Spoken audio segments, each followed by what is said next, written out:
Welcome guys, so welcome to my Leetcode section.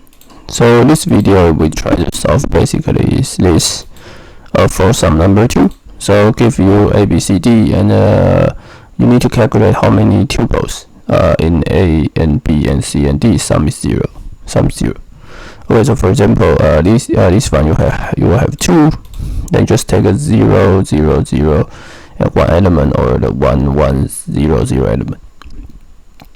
Okay, so now if I use the loop, then I will use for different for loops. Okay, so I will take n to the fourth. Okay, so but in this case, then we can use hash table to collect the first to collect information of the first two lists. So I can say that for I in A, for J in B, then I calculate a number in the if the number is not in the list and in hash table, then we just insert. Else, if it already happened, then we just plus or minus. We just add 1. So basically, this just counts how many.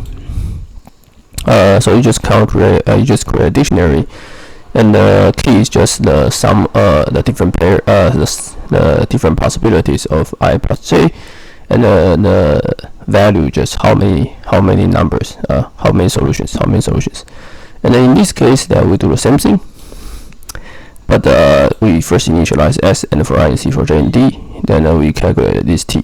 So if T in H means that I plus J plus this number is 0, then we just plus the how many numbers in it. So and then we return this S, and then we return this S. Okay, and as you see that let me see.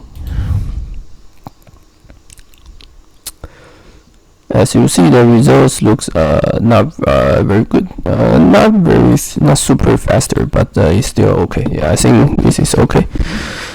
And I will see you guys in the next video, and be sure to subscribe to my channel.